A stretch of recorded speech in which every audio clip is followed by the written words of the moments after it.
आज की वीडियो में मैं आपके साथ कुछ ऐसी जरूरी बातें शेयर करने जा रही हूँ जिन्हें अगर आप जान लेते हैं और समझ लेते हैं तो मैं आपको अश्योरेंस देती हूँ कि आपके इस बार के बर्थ की लाइफ साइकिल कंप्लीशन तक जाएगी ही जाएगी और इसे कंप्लीशन तक खुद आप लेकर जाएंगे। यहाँ आप खड़े हैं, आप अपनी ही जर्नी पर आए हुए हैं।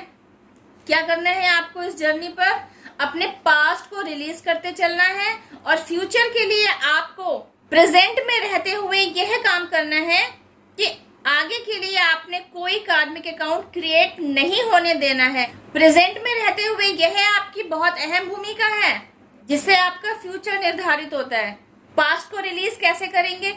जब आप खुद को हील करेंगे। जब आप खुद को हील कर लेते हैं तब आप सबसे पहले क्या करेंगे? आपने खुद को हील करने के बाद अपने आप को ऐसा बना लिया होता है कि आपके जो क्वेश्चंस पुट अप करने की टेंडेंसी होती है ना, आपने खुद को उस टेंडेंसी से बाहर निकाल लिया होता है। अब आप किसी भी वजह से आपके लाइफ में जो भी घटनाएं घट रही होती हैं उनको लेकर आपके दिमाग में डाउट क्रिएट होना बंद हो चुका होता है। आपने क्वेश्चंस करने बंद कर दिए होते हैं क्योंकि आपको यह पता चल रहा होता है कि आपके लाइफ में जो कुछ भी घट रहा है वह किसी न किसी रीजन की वजह से ही घट रहा है। क्योंकि आपने खुद को हील कर लिया होता है तो यहाँ आपको यह भी पता होता है कि आपने इन फेवरेबल और अनफेवरेबल सिचुएशंस के साथ डील कैसे करना है। अगला स्टेप आता है, अब तक जो भी सवाल आपको परेशान कर रहे थे ना, आपको उन सभी सवालों के जवाब मिल गए होते हैं। आप अंदर से शांत हो चुके होते हैं क्योंकि अभी तक जिन सवालों के घेरे में आपने खुद को उलझा रखा था ना, वही तो आपकी लाइफ में होने वाली ग्रोथ को रोक रहे थे, वही तो ऑब्स्टेकल्स क्रिएट कर रहे थे जो आपको खुश नहीं रहने दे रहे थे। तो जब आपको आपके उन सारे सवालों के जवाब ही मिल जाते हैं तो आपके अंदर पीस क्रिएट होना शुरू होती है। आप अंदर से शांत रहना सीखते हैं।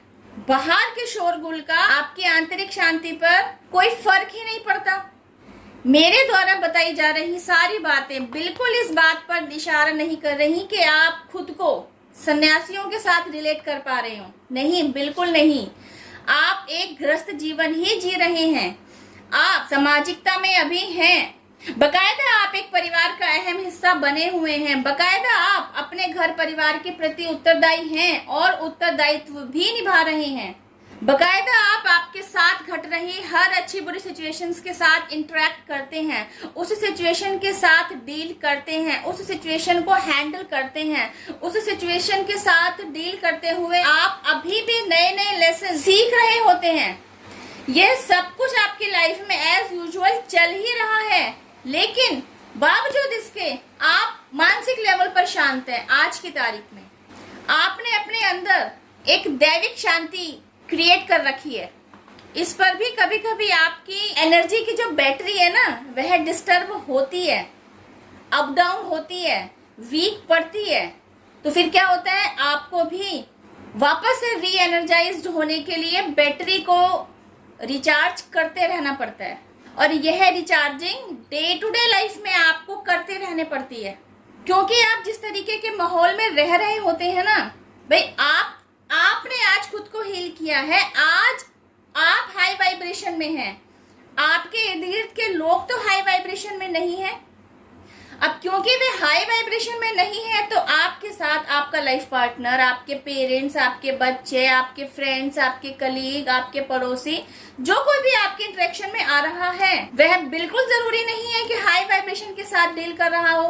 अब क्योंकि वह हाई वाइब्रेशन में नहीं है तो वह लो वाइब्रेशन के साथ ही डील करेगा ना। क्योंकि आप अपने आप को हील कर चुके होते हैं तो आपको यह पता होता है कि आप जब भी किसी सिचुएशन के साथ डील कर रहे होते हैं, अब वह सिचुएशन पारिवारिक मुद्दा हो सकता है, सामाजिक मुद्दा हो सकता है, किसी भी तरीके का मुद्दा जहां आपके साथ 4 लोगों का और इन्वॉल्वमेंट है, तो आपको यह पता होता है कि आपका इन्वॉल्वमेंट सिर्फ उस टॉपिक से रिलेटेड है, उन इंसानों से रिलेटेड नहीं है। आप बकायदा उस टॉपिक में, उस सिचुएशन में इन्वॉल्व होते हैं, बकायदा उस टॉपिक पर अपना इन्वॉल्वमेंट देते हैं। आप पहले की तरह ही सब कुछ कर रहे होते हैं, पहले की तरह ही बोलना, पहले की तरह ही सुझाव देना, पहले की तरह ही सिचुएशंस में इंटरेक्ट होना, सिचुएशन के साथ डील करना, पहले की तरह ही आपके रिश्ते भी होते हैं, आप वह सब कुछ पहले की तरह ही कर रहे होते हैं। आप बिल्कुल नहीं बदले होते। बदला होता है आपका थॉट प्रोसेस। आप और मैच्योर वे में बात करना सीख चुके होते हैं। आप सिचुएशंस पर अपनी पकड़ रखना सीख चुके होते हैं। आप सिचुएशन में इन्वॉल्व होते हुए भी उससे डिटैच रहना सीख चुके होते हैं। बिकॉज पारिवारिक मसलों में आपकी एनर्जी ज्यादा कंज्यूम हो रही होती है, तो आपकी बैटरी जब भी डिस्चार्ज होती है, आप खुद पर काम करके उसको वापस रिचार्ज कर लेते हैं। ना तो आपने परिवार छोड़ा होता है और ना ही आपने पारिवारिक मसलों में इन्वॉल्वमेंट देना छोड़ा होता है, ना ही आपने समाज से दूरी बनाई होती है, ना ही आपने सामाजिकता निभानी छोड़ी होती है। आप सब कुछ पहले की तरह ही कर रहे होते हैं। लेकिन फर्क कहाँ आया होता है? आपकी बॉडी लैंग्वेज में, आपके वे ऑफ थिंकिंग में, आपके वे ऑफ टॉकिंग में, आपके द्वारा सिचुएशंस को एनालाइज करने में। पहले क्या था? आपका थ्रोट चक्रा ही बंद था, इम्बैलेंस नहीं था, बंद ही था। आप किसी भी टॉपिक पर खुलकर अपने विचार रख ही नहीं पा रहे होते थे। आप मेरी वीडियो में दिए गए मैसेज के साथ खुद को रिलेट करते रह सकते हैं। इसकी वजह से आपका हार्ट चक्रा भी इम्बैलेंस हुआ। ये दोनों मेन चक्र हैं। अगर यही दोनों इम्बैलेंस हैं, इवन बंद पड़ गए हैं, तो आप मानसिक लेवल पर परेशानी उठाने के साथ साथ शारीरिक लेवल पर भी परेशानी उठाना शुरू कर देते हैं। मतलब किसी न किसी फिजिकल प्रॉब्लम में फंस जाते हैं, शारीरिक दुख उठाते हैं। अब क्योंकि आपने खुद को हील कर लिया होता है, तो ये जादू आपके साथ क्रिएट हो रहा होता है। एक तो आपने क्वेश्चंस करने की टेंडेंसी से खुद को बाहर कर लिया होता है।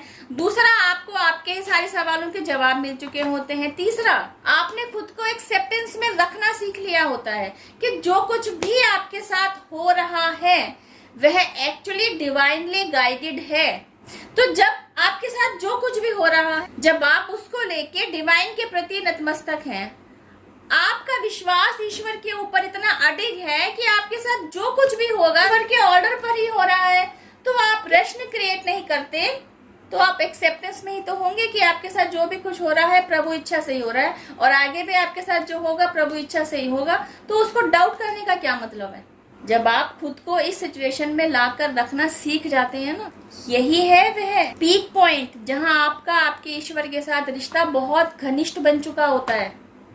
एक तरफ आपने सवाल करना छोड़ दिया होता है, दूसरी तरफ आपको आपके सवालों के सारे जवाब मिल चुके होते हैं। तीसरा, आपके साथ जो कुछ भी हो रहा है प्रभु इच्छा से हो रहा है। इस एक्सेप्टेंस में आप रहना सीख जाते हैं। This is your life journey. यहीं कहीं आप फंसे हुए हैं। खुद को प्रश्नों के घेरे में घेर के रखना, ये पहला स्टेप है। कोई यहीं फंसा हुआ है, आपको अपने सारे सवालों के जवाब मिल चुके हैं। ये दूसरा स्टेप है। कोई यहाँ आके फंस जाता है, आपके साथ जो कुछ हो रहा है सब प्रभु इच्छा से हो रहा है, यह है आपका तीसरा स्टेप है।